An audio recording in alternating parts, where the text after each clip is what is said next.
Hey, this is Anthony Fudge, and this is my Isle of Innisfree assignment for British Literature 2.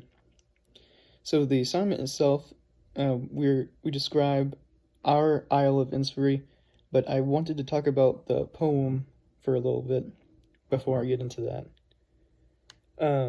The poem "The Lake Isle of Innisfree" by William Butler Yeats, in summary, is about a man who lives in the city and longs for the countryside that has peace and tranquility.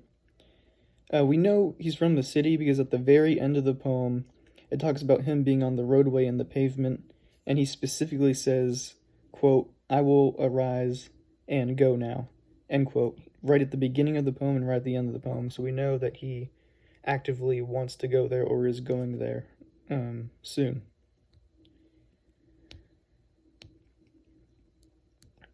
When we talk about Isle of Innisfree itself, it is almost the ideal place you want to be living.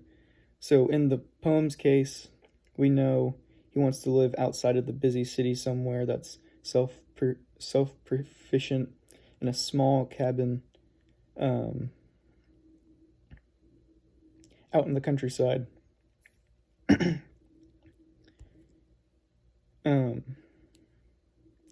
We probably know he wants to be by himself because the poem specifically says a small cabin built out there with 9 bean rows and hives for honeybees. So we know that he can probably take care of himself there and not have to worry about anyone else like how he does in the city. It's also interesting when we look at the Second Coming poem, also wrote by William Butler Yeats, and how it connects in a way, because in the Second Coming, we see the absolute worst of what he describes. Everything is falling apart, everything's at its absolute worst, while in the Lake of Isle of Innisfree is everything at its best or ideal. And it's interesting reading both of those back to back and being able to connect them, where it's almost, it could be a connection of the Second Coming could be almost closer to hell, and then the Lake Isle of Innisfree could be closer to heaven, especially when you put them side by side.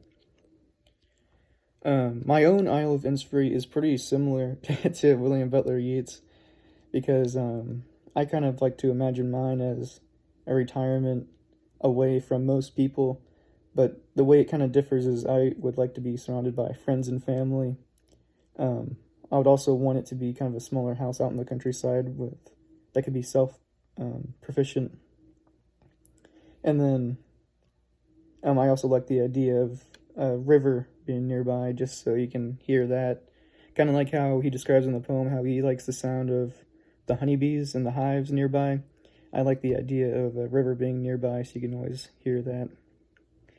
But thank you.